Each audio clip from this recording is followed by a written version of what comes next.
Welcome to Jio study Bengali YouTube channel, যেখানে আপনি পাবেন সব পরীক্ষার সম্পূর্ণ প্রস্তুতি সহজ ভাষায়। একদম। তাহলে আর দেরি না করে চলুন শুরু করি। হ্যাঁ, চলুন। তো এখন আমরা স্লাইড নাম্বার 1 নিয়ে আলোচনা করব। রাইট। আজকের আলোচনার মূল বিষয় হল পশ্চিমবঙ্গ ভূগোল ও ডেমোগ্রাফি। হ্যাঁ, এটা মূলত WBCS, পিএসসি বা ধরুন এসএসসির মতো যে প্রতিযোগিতামূলক পরীক্ষাগুলো আছে তার জন্য একটা স্মার্ট রিভিশন ম্যাপ, মানে একটা সম্পূর্ণ ভিজুয়াল গাইড বলতে পারেন। একদম ঠিক। এটি ঠিক একটি ট্যুরিস্ট ম্যাপের মতো। Right, tourist map. হ্যাঁ, যা আপনাকে পুরো রাজ্য ঘুরিয়ে না দেখিয়েও পরীক্ষার জন্য সবচেয়ে গুরুত্বপূর্ণ জায়গাগুলোতে সরাসরি পৌঁছে দেবে। দারুণ বলেছেন। তো চলুন এখন পরের স্লাইডে এগিয়ে যাই। আচ্ছা, এখন আমরা স্লাইড নাম্বার 2 নিয়ে আলোচনা করব। হ্যাঁ, এই স্লাইডটা আমাদের ভৌগোলিক অবস্থান নিয়ে। রাইট। এখানে আমরা দেখতে পাচ্ছি যে পশ্চিমবঙ্গের উত্তরে রয়েছে একদম বরফ ঢাকা হিমালয় পর্বতমালা। আর মাঝখান দিয়ে প্রবাহিত হয়েছে গঙ্গা নদী। হ্যাঁ, আর একেবারে দক্ষিণে রয়েছে বঙ্গোপসাগরের বিস্তীর্ণ উপকূল রেখা। একদম। আর পরীক্ষার দিক থেকে মানে এক্সাম ফোকাস হিসেবে যদি দেখি, এটি ভারতের একমাত্র রাজ্য যেখানে উত্তরে হিমালয় এবং দক্ষিণে সমুদ্র সৈকত উভয়ই বর্তমান। হ্যাঁ, একটাই মাত্র রাজ্য। রাইট। আর এই কারণে রাজ্যের জলবায়ু ক্রান্তীয় মৌসুমি বা ট্রপিক্যাল মনসুন প্রকৃতির। বাহ, মানে ভাবুন তো, আপনি একই রাজ্যের এক প্রান্তে দাঁড়িয়ে বরফ নিয়ে খেলতে পারছেন আর অন্য প্রান্তে সমুদ্রের ঢেউ উপভোগ করছেন। এটাই পশ্চিমবঙ্গের আসল ম্যাজিক। হ্যাঁ, সত্যি ম্যাজিক। চলুন এখন পরের স্লাইডে এগিয়ে যাই। তো এখন আমরা স্লাইড নম্বর 3 নিয়ে আলোচনা করব। এটা মূলত 2011 সেন্সাসের ডেমোগ্রাফিক ড্যাশবোর্ড। রাইট। ডেটাগুলো যদি দেখি, মানে পশ্চিমবঙ্গের আয়তন হল ৮৫,৭৫২ বর্গ কিলোমিটার। হ্যাঁ, যা ভারতের মধ্যে 13তম। একদম 13তম। আর এটা দেশের মোট আয়তনের 2.7%। অন্যদিকে জনসংখ্যা প্রায় ৯.১৩ কোটি। যা ভারতের মধ্যে চতুর্থ, মানে মোট জনসংখ্যার ৭.৫৪%। রাইট। আর জনঘনত্বটা বেশ চমকপ্রদ। হ্যাঁ, জনঘনত্ব হল ১,০২৯ জন প্রতি বর্গ কিমি, যেটা বিহারের পর দ্বিতীয়। ও আচ্ছা, বিহারের পরে? হ্যাঁ, আর লিঙ্গ অনুপাত হল প্রতি ১,০০০ পুরুষে ৯৫০ জন নারী, আর সাক্ষরতার হার ৭৭.০৮%। আচ্ছা, মানে জনঘনত্ব ১,০২৯ জন, এর মানে হল মাত্র ১ কিলোমিটার লম্বা ও চওড়া একটি জায়গার মধ্যে হাজারেরও বেশি মানুষ একসাথে বসবাস করছেন। একদম, অনেকটা একটি ভিড়ে ঠাসা পাড়ার মতো। ঠিক। তো চলুন এখন পরের স্লাইডে এগিয়ে যাই। চলুন। আচ্ছা, এখন আমরা স্লাইড নাম্বার 4 নিয়ে আলোচনা করব। এখানে আন্তর্জাতিক সীমানার কথা বলা হয়েছে। হ্যাঁ, মানে পশ্চিমবঙ্গ 3টি দেশের সাথে সীমানা ভাগ করে। যেমন ভুটানের সাথে আমাদের 3টি জেলার সীমানা রয়েছে। কালিম্পং, জলপাইগুড়ি আর আলিপুরদুয়ার। রাইট। আর এক্সাম ফোকাস হিসেবে দেখলে নেপালের ব্যাপারটা খুব ইন্টারেস্টিং। নেপালের সাথে কিন্তু মাত্র একটি জেলার সীমানা রয়েছে। আচ্ছা, শুধু একটা? হ্যাঁ, শুধু দার্জিলিং। আর বাংলাদেশের সাথে সর্বাধিক 10টি জেলার সীমানা রয়েছে। মানে কোচবিহার থেকে শুরু করে একদম দক্ষিণ ২৪ পরগনা পর্যন্ত। একদম ঠিক। এটা অনেকটা এমন একটা বাড়ির মতো আর কি, যার 3 দিকের দরজা খুললেই 3টি আলাদা প্রতিবেশী দেশের উঠোনে গিয়ে পড়া যায়। দারুণ উদাহরণ। চলুন এখন পরের স্লাইডে এগিয়ে যাই। তো এখন আমরা স্লাইড নাম্বার 5 নিয়ে আলোচনা করব। এটা জাতীয় সীমানা নিয়ে। হ্যাঁ, 5টি ভারতীয় রাজ্যের সাথে পশ্চিমবঙ্গের সীমানা রয়েছে। রাইট। এর মধ্যে ঝাড়খণ্ডের সাথে সর্বাধিক 6টি জেলার সীমানা রয়েছে। মালদহ, মুর্শিদাবাদ থেকে শুরু করে একেবারে ঝাড়গ্রাম পর্যন্ত। একদম। আর বাকি রাজ্যগুলোর কথা যদি বলি, বিহারের সাথে 3টে আর ওড়িশার সাথেও 3টে জেলার সীমানা রয়েছে। আচ্ছা। আর উত্তরের দিকে সিকিমের সাথে 2টি এবং আসামের সাথেও 2টি জেলার সীমানা রয়েছে। রাইট। মানে আপনি যদি ক্লাসরুমের মাঝখানে বসে থাকেন আর আপনার চারপাশে 5 জন বন্ধু থাকে, তবে ঝাড়খণ্ড হলো সেই বন্ধু যার সাথে আপনি সবচেয়ে বেশি নোট শেয়ার করেন। হ্যাঁ, একদম পারফেক্ট উদাহরণ।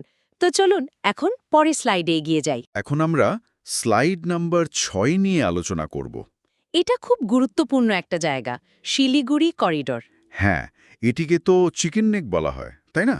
যা মূলত দার্জিলিং জেলায় অবস্থিত। একদম। এর গুরুত্বটা হলো এটি উত্তর পূর্ব ভারতের সাথে ভারতের মূল ভূখণ্ডের সংযোগকারী একমাত্র সরু পথ। ও আচ্ছা। হ্যাঁ, আর এর এক পাশে নেপাল এবং অন্য পাশে বাংলাদেশ থাকায় এটি ভৌগোলিকভাবে অত্যন্ত সংবেদনশীল। রাইট রাইট মানে এটি হলো একটি বিশাল বাড়ির দুটি বড় ঘরের মাঝখানের একমাত্র সরু বারান্দা, হ্যাঁ, যেখান দিয়ে না গেলে অন্য ঘরে পৌঁছানোই সম্ভব নয়। একদম ঠিক বলেছেন। চলুন এখন পরের স্লাইডে এগিয়ে যাই। আচ্ছা, এখন আমরা স্লাইড নাম্বার 7 নিয়ে আলোচনা করব।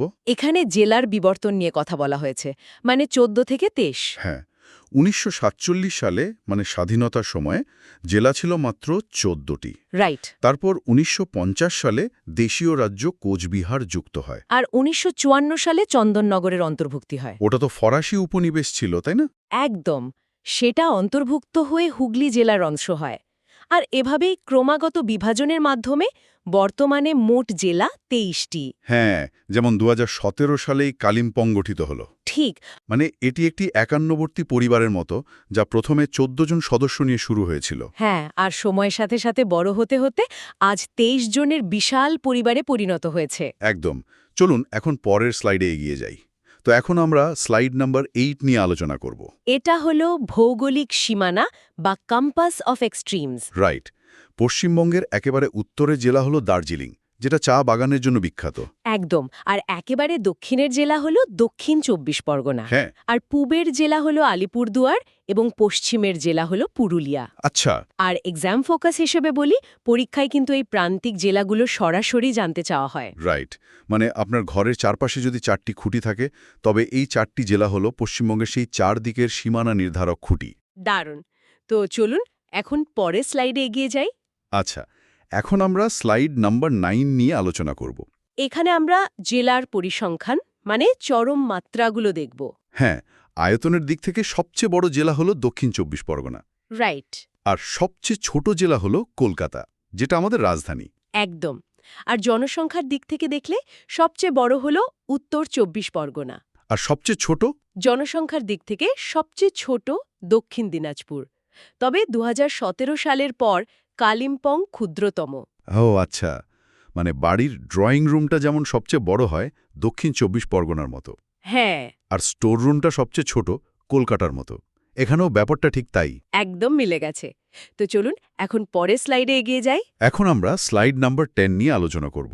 এটা আমাদের স্পটলাইট, সুন্দরবন ইকোসিস্টেম। হ্যাঁ, সুন্দরবন দক্ষিণ 24 পরগনা জেলায় অবস্থিত। রাইট।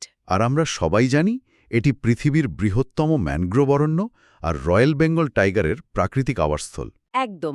আর 1987 সালে এর অনন্য জীববৈচিত্র্যের জন্য এটি ইউনেস্কো ওয়ার্ল্ড হেরিটেজ সাইটে স্বীকৃতি লাভ করে। বা মানে এটি হলো প্রকৃতির তৈরি করা এমন একটি শক্তিশালী দেয়াল, যা একদিকে যেমন উপকূলকে বাঁচায়, তেমনি রয়্যাল বেঙ্গল টাইগারের নিরাপদ দুর্গ হিসেবেও কাজ করে। খুব সুন্দর বলেছেন। তো চলুন এখন পরের স্লাইডে এগিয়ে যাই। চলুন। আচ্ছা, এখন আমরা স্লাইড নম্বর 11 নিয়ে আলোচনা করব। এখানে জেলার ভৌগোলিক বিন্যাস দেখানো হয়েছে।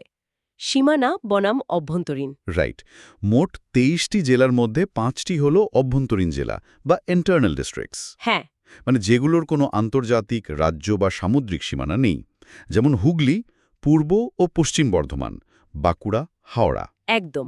আর বাকি 18টি হল সীমানা জেলা বা বাউন্ডারি ডিস্ট্রিক্টস, যারা অন্য রাজ্য, দেশ বা সমুদ্রকে স্পর্শ করে। রাইট। পাবন 23 জন বন্ধু মিলে গোল হয়ে দাঁড়িয়েছে। আচ্ছা। 5 জন বন্ধু একেবারে মাঝখানে সুরক্ষিত, আর বাকি 18 জন বাইরের দিকে মুখ করে চারপাশ পাহারা দিচ্ছে। বাহ, বেশ মজার উদাহরণ। চলুন এখন পরের স্লাইডে এগিয়ে যাই। এখন আমরা স্লাইড নম্বর 12 নিয়ে আলোচনা করব। এটা রাজনৈতিক ও ভাষাগত কাঠামো নিয়ে। হ্যাঁ, রাজনৈতিক প্রতিনিধিত্বের কথা বললে বিধানসভায় 294টি আসন, লোকসভায় 42টি এবং রাজ্যসভায় 16টি আসন রয়েছে। রাইট। আর ভাষার দিক থেকে দেখলে প্রধান ভাষা বাংলা এবং সহযোগী ভাষা ইংরাজি।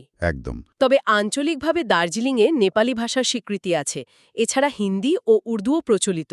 ও আচ্ছা, এটি অনেকটা একটি স্কুলের মতো, মানে যেখানে 294 জন ক্লাস মনিটর, 42 জন স্কুল ক্যাপ্টেন আর আলোচনা করার জন্য নির্দিষ্ট কিছু ভাষা ঠিক করা আছে। ঠিক। চলুন এখন পরের স্লাইডে এগিয়ে যাই। তো এখন আমরা স্লাইড নম্বর 13 নিয়ে আলোচনা করব।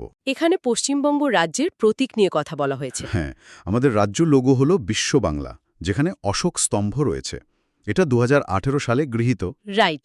আর রাজ্যের পশু মেছো বেড়াল, পাখি, ধলাগলা মাছরাঙা। আর গাছ? আর গাছ হল ছাতিম বা সপ্তপর্ণী। রাইট। যেমন প্রতিটি ফুটবল বা ক্রিকেট টিমের নিজস্ব লোগো, জার্সি এবং ম্যাসকট থাকে, ঠিক তেমনি একটি রাজ্যের নিজস্ব পরিচয় বহন করে এই প্রতীকগুলো। একদম ঠিক। চলুন এখন পরের স্লাইডে এগিয়ে যাই। আচ্ছা, এখন আমরা স্লাইড নম্বর 14 নিয়ে আলোচনা করব। এটা হলো এক নজরে পশ্চিমবঙ্গ, মানে মাস্টার চিটশিট। হ্যাঁ, একটা কুইক রিভিশন হয়ে যাক। আয়তনে 13তম, জনসংখ্যায় চতুর্থ। রাইট। 3টে দেশের সাথে আন্তর্জাতিক সীমানা, 5টি রাজ্যের সাথে জাতীয় সীমানা। বৃহত্তম জেলা দক্ষিণ 24 পরগনা, ক্ষুদ্রতম কলকাতা। একদম। আর ওই চিকেন নেক সুন্দরবনের 1987 সালের ইউনেস্কো স্বীকৃতি এবং চন্দননগরের 1954 সালের অন্তর্ভুক্তি মনে রাখতে হবে। রাইট। মানে পরীক্ষার ঠিক 5 মিনিট আগে হলের বাইরে দাঁড়িয়ে আপনি যে ছোট নোটবুকটায় চোখ বুলিয়ে নেন, এই স্লাইডটি ঠিক তেমনই, আপনার মাস্টার চিটশিট। একদম তাই। তো চলুন এখন পরের স্লাইডে এগিয়ে যাই। আচ্ছা, এখন আমরা আজকে শেষ স্লাইড নম্বর 15 নিয়ে আলোচনা করব। হ্যাঁ, এখানে লেখা আছে আগামী পরীক্ষার জন্য শুভকামনা, জয় হিন্দ। রাইট। এবং সম্পূর্ণ রিভিশনের জন্য পিডিএফটি ডাউনলোড করার নির্দেশ দেওয়া আছে। একদম। এটি হলো পরীক্ষার খাতা হাতে পাওয়ার আগে শিক্ষক মশাইয়ের দেওয়া শেষ আশীর্বাদ ও করমর্দন। খুব সুন্দর বলেছেন। এরই মাধ্যমে আমাদের আজকের প্রতিটি স্লাইডের আলোচনা শেষ হলো।